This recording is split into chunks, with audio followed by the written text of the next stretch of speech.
Pingin buang air besar di toilet, tapi saya panggil-panggil, ndak keluar-keluar. Saya cek, dia sudah meninggal dunia. Karena alasan apa? Karena terpleset, jatuh, dan meninggal dunia. Nah, ini perihal yang kedua yang bisa kita temui. Atau orang berjalan kaki kesandung, kemudian jatuh, terbentur kepalanya, bisa meninggal dunia. Benar ya? Ada ya kematian seperti itu? Nah, yang ketiga, makanan yang tidak cocok bisa menyebabkan kematian. Seperti contohnya makanan orang yang punya kalau alergi, nah, punya yang namanya alergi seafood, kemudian dia makan, wah dia gatal-gatal, bahkan bisa menyebabkan dia ini sesak nafas, pernafasannya ini terganggu karena alergi itu makan seafood, sehingga dia bisa meninggal dunia. Nah, ini yang ketiga. Yang keempat, empedu bisa menyebabkan kematian. Nah, kita ini punya empedu, Bapak Ibu. Nah, empedu kita ini seperti bentuknya kantong. Nah, kantong, dan di dalamnya ini banyak jaringan-jaringan. Kalau seumpama jaringan-jaringan ini mati, tidak berfungsi, bisa menyebabkan kematian. Atau sobek atau bocor, ini juga bisa menyebabkan kematian. Di Sutta dikatakan seperti itu. Nah, kemudian yang berikutnya, yang kelima, dahak. Dahak ini juga bisa menyebabkan seseorang meninggal dunia. Yaitu kalau Bapak Ibu pernah belajar atau nanti bisa cari-cari di internet. Kenapa dahak ini bisa menyebabkan seseorang meninggal dunia? Karena reproduksi atau produksinya dahak yang ada di dalam tubuh kita ini berlebihan, sehingga kita ini bisa menjadi susah bernapas. Nanti kalau susah bernafas, bisa meninggal dunia. Kemudian yang terakhir, yang keenam adalah angin yang tajam bisa membuat seseorang meninggal dunia. Pernah kedinginan Bapak Ibu? Pernah Bante sampai menggigil. Nah, angin tajam itu menusuk sekali, bisa menyebabkan seseorang meninggal dunia karena angin. Nah, atau kalau yang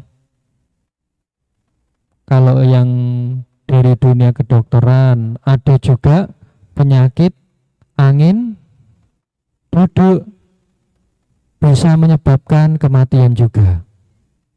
Pernah lihat angin duduk? Pernah enggak? Kalau saya belum pernah lihat angin duduk. Cuman ini adalah sebutan salah satu penyakit yang bisa menyebabkan seseorang yang terkena angin duduk ini meninggal dunia. Ini ada 6 penyebab yang kapanpun bisa datang kepada kita, bisa meninggal dunia. Kapanpun itu. Nanti kalau sudah meninggal dunia, karena kita ini belum melakukan atau tidak pernah melakukan perbuatan baik, meninggal dunia kita penuh dengan penyesalan. Atau orang-orang di sekitaran kita kalau meninggal dunia, reaksi kita bagaimana? Sedih Bante, karena kehilangan.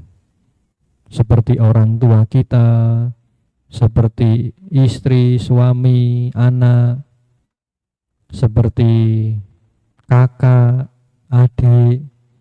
Kalau kehilangan mereka, kita menjadi yang namanya sedih. Nah, karena mengetahui demikian Bapak Ibu, setiap hari kita dianjurkan untuk merenungkan terhadap kematian. Siang menjelang malam, malam menjelang pagi, pagi menjelang siang, kita terus menerus harus merenungkan tentang kematian agar siap kitanya. Nanti kalau tidak siap, sama seperti halnya kisah di zaman Sang Buddha. Ada seseorang raja yang kehilangan istrinya. Nah, karena kehilangan istrinya, dia terpukul sekali. Dia nangis luar biasa. Kemudian dia ini tidak mandi berhari-hari, tidak meminyaki tubuhnya berhari-hari, tidak mau makan. Coba bayangkan, kalau seumpama kita kehilangan seseorang yang dicintai, nah kita bisa terpukul sama seperti raja ini yang kehilangan istrinya. Nah, akhirnya rajanya meminta bendaharanya untuk menempatkan dia di pembaringan yang seperti kayak peti besi. Nah, dia pakai besi. Kemudian dituangkan yang namanya minyak wangi biar awet. Kemudian tutupnya ini ditutup pakai kaca yang bisa melihat, agar si raja ini bisa terus melihat istrinya yang sudah meninggal. Wah, akhirnya bendaharanya ini punya pikiran, bagaimana ya raja saya sudah berhari-hari tidak kerja mengurusi negara, tidak mandi, baunya luar biasa, kurus kering pucat. Nah, akhirnya dia pernah mendengar bahwa di satu daerah ada Sang Buddha yang tersohor kemuliaannya. Kemudian beliau ngasih tahu kepada raja. Nah, akhirnya raja mau bertemu dengan Sang Buddha untuk mencabut yang namanya anak panah duka cita. Jadi Bapak Ibu kalau terpukul kehilangan seseorang, Bapak Ibu sedang ada yang namanya anak panah menusuk di tubuh Bapak Ibu, sehingga anak panah duka cita menyerang Bapak Ibu. Nah, akhirnya Sang Buddha memberikan dhamma kepada raja ini. Ada 5 hal Baginda, 5 hal situasi yang tidak dapat didapatkan oleh siapapun juga. dunia ini, baik para petapa, brahmana, dewa, mara, dan brahma, atau siapapun juga di dunia ini. Yang pertama, semoga apapun yang tunduk pada ketuaan, usia tua, tidak menjadi tua. Ini adalah situasi yang tidak dapat didapatkan oleh siapapun juga di dunia ini.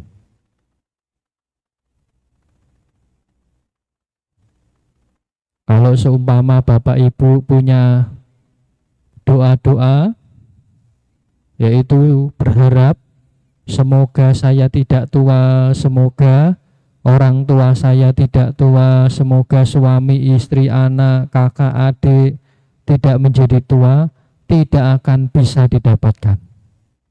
Karena semuanya akan tunduk pada yang namanya ketuaan, usia tua. Nah, yang kedua adalah semoga apapun yang tunduk pada penyakit tidak menjadi kesakitan. Ini adalah situasi yang tidak dapat didapatkan oleh siapapun di dunia ini. Nah, Bapak Ibu setiap hari makan 4 sehat 5 sempurna tidak? Nah, kan kadang dianjurkan kepada dokter, kepada orang-orang yang pinter untuk makan 4 sehat 5 sempurna, agar kita ini terhindar dari penyakit, agar kita ini selalu sehat. Nah, tetapi alhasil tetap kita juga akan tunduk yang namanya penyakit. Sudah mengurung diri di dalam rumah saja, tidak keluar-keluar. Kalau keluar-keluar bisa kepanasan, bisa menjadi demam. Tidak keluar rumah, kalau ada angin yang dingin, menjadi kedinginan dan menjadi sakit.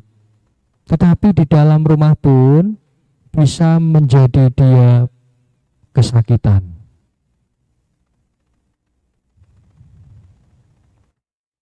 Nah, jadi penyakit ini tidak bisa terhindar dari siapapun juga di dunia ini. Ini yang kedua. Yang ketiga adalah semoga apapun yang tunduk pada kematian tidak menjadi mati. Ini adalah situasi yang tidak dapat didapatkan oleh siapapun juga di dunia ini, baik petapa, brahmana, dewa, mara, brahma, atau siapapun juga di dunia ini.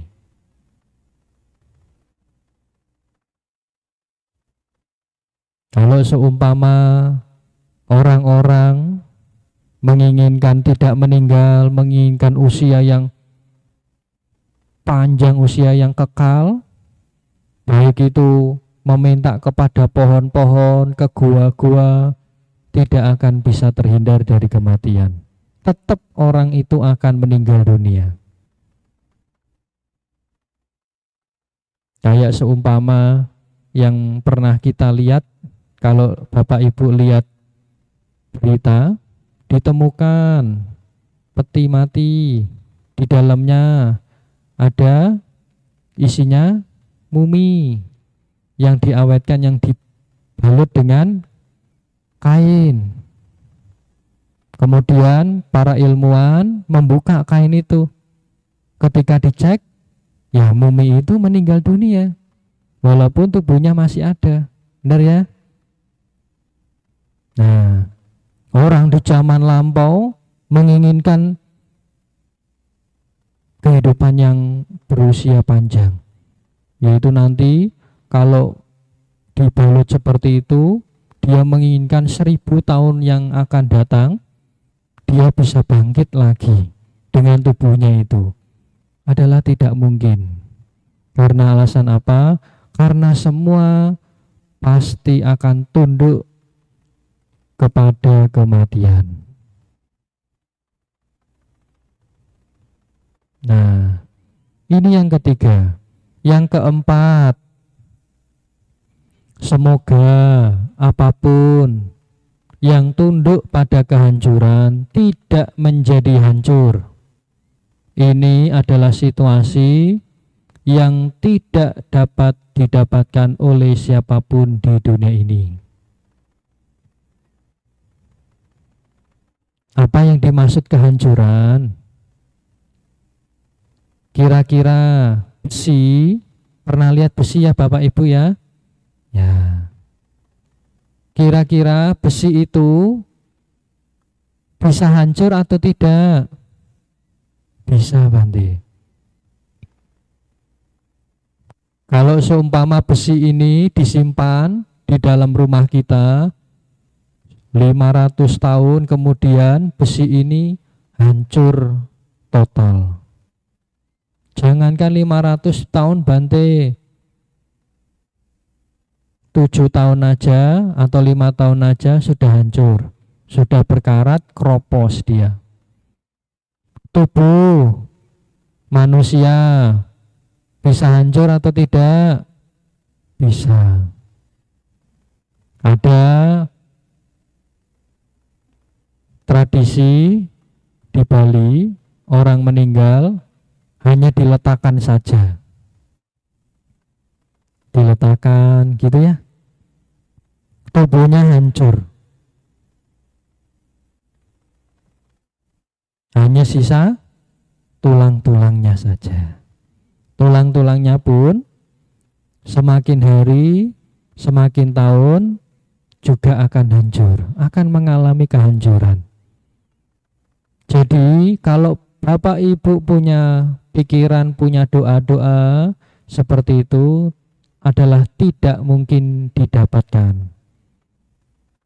Nah, ini yang keempat, mengenai kehancuran. Yang kelima,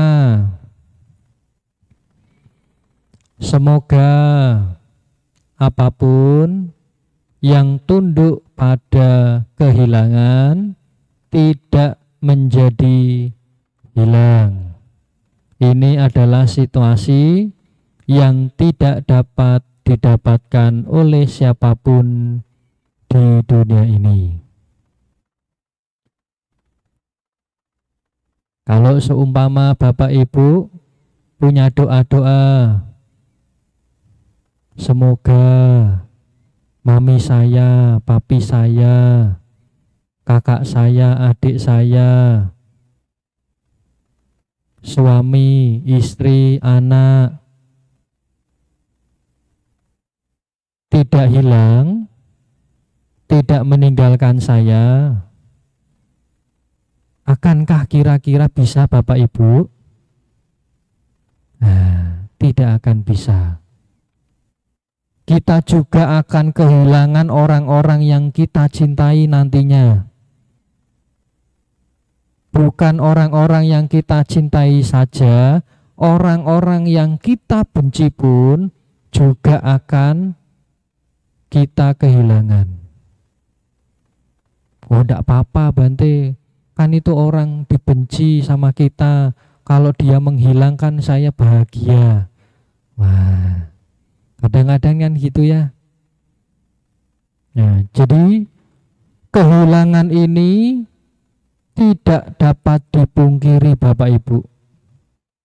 Kita akan kehilangan.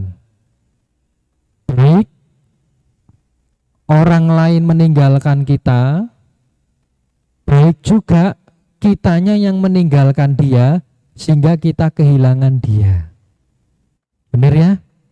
Nah, inilah 5 situasi baginda yang tidak dapat didapatkan oleh para petapa, brahmana, dewa, mara, brahma, atau siapapun juga yang ada di dunia ini. Nah, jadi Bapak Ibu harus mempersiapkan, karena Sang Buddha sudah menyebutkan 5 situasi ini. Bapak Ibu harus menyiapkan diri untuk memiliki bekal ketika kematian nanti tiba. Kematian nanti akan datang pada saya, atau kematian nanti akan datang kepada orang-orang yang kita cintai, agar nanti kita ini punya yang namanya kesiapan dan tidak ada rasa penyesalan. Kalau seumpama Bapak Ibu saat ini masih bertengkar, punya kebencian, harus diakhiri, harus di stop.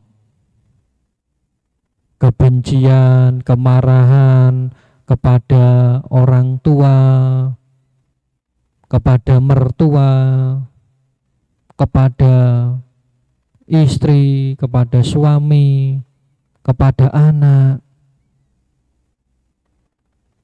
kepada kakak dan adik, semestinya kebencian dan kemarahan itu harus dilenyapkan, harus ditinggalkan. Agar apa? Agar kita ini lebih bahagia nantinya. Karena nanti kalau seumpama kita terus-menerus melakukan keburukan karena kebencian kepada orang tua kita, kita dari hari ke hari menanam karma buruk.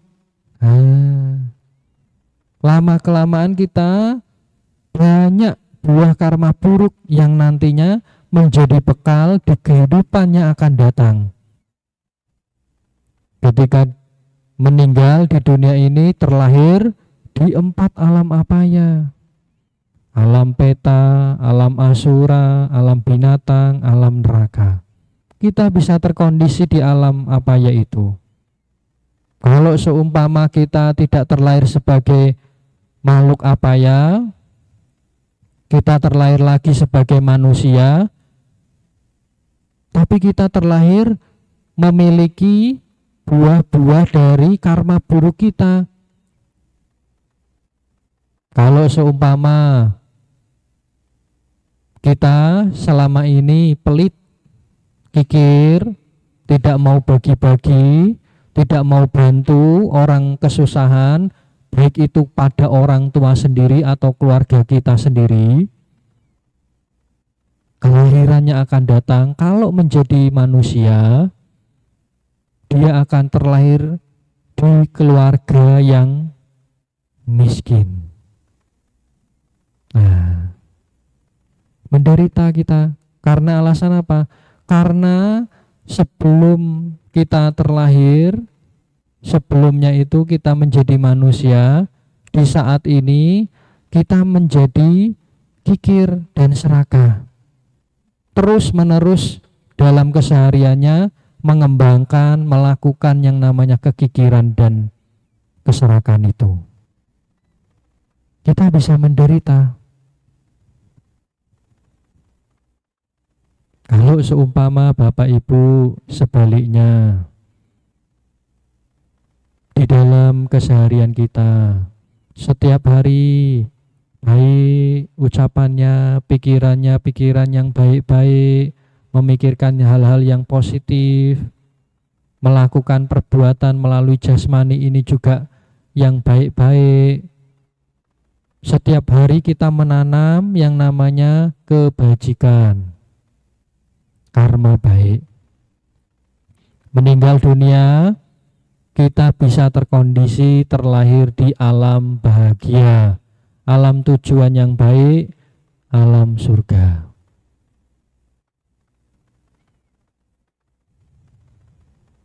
Karena alasan apa? Karena alasan selama hidup menjadi manusia, setiap hari kita melakukan perbuatan-perbuatan baik, perbuatan-perbuatan berjasa, menanam karma baik. Nah, inilah yang semestinya kita lakukan selama hidup kita. Karena suatu saat kita akan meninggal dunia. Meninggal dunia ini saling berkabar atau tidak? Bapak Ibu kalau meninggal dunia nanti berkabar ke Bante ya. Bante, saya mau meninggal dunia tanggal sekian, jam sekian di rumah sakit ini atau di rumah. Nah, bisa berkabar seperti itu. Jadi tidak bisa berkabar. Kematian bisa secara mendadak. Kapanpun itu.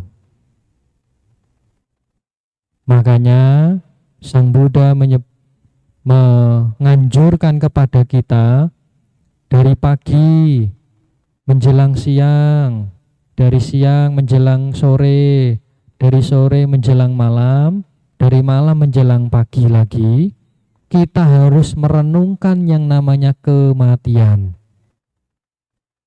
Kan ada ya di buku Parita ya, di halaman berapa itu kita harus merenungkan. Aku wajar mengalami usia tua, aku takkan mampu menghindari usia tua. Aku wajar mengalami penyakit, aku takkan mampu menghindari penyakit. Aku wajar mengalami kematian, aku takkan mampu menghindari kematian.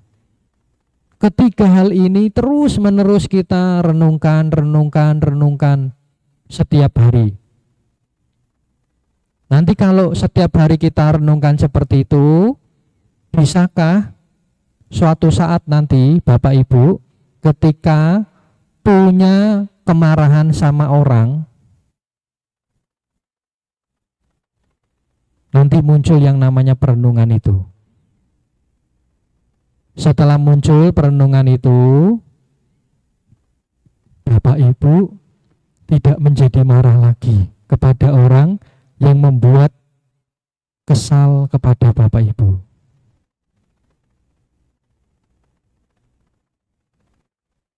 Nah, malah kasihan kepada orang yang membuat kesal kepada kita. Karena alasan apa? Oh, sungguh malang orang ini.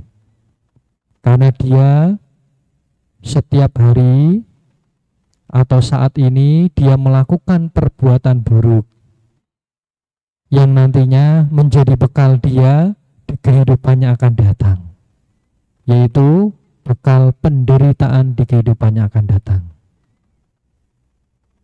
Nah, inilah manfaat ketika kita setiap hari merenungkan terus-menerus mengenai kematian.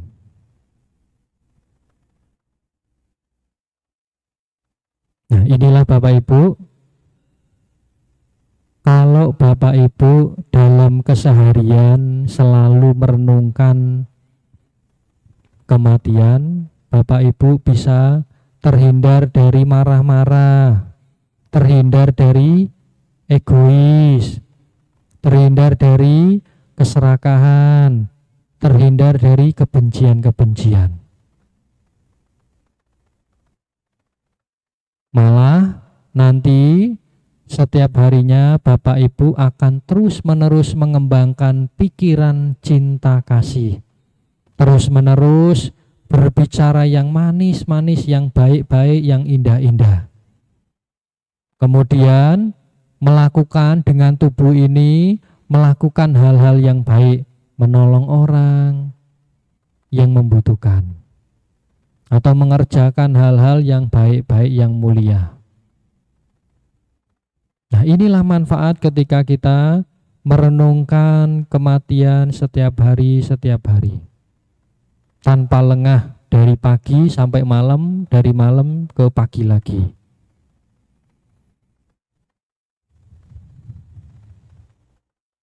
Nah, inilah Bapak Ibu yang semestinya kita ketahui pada malam hari ini.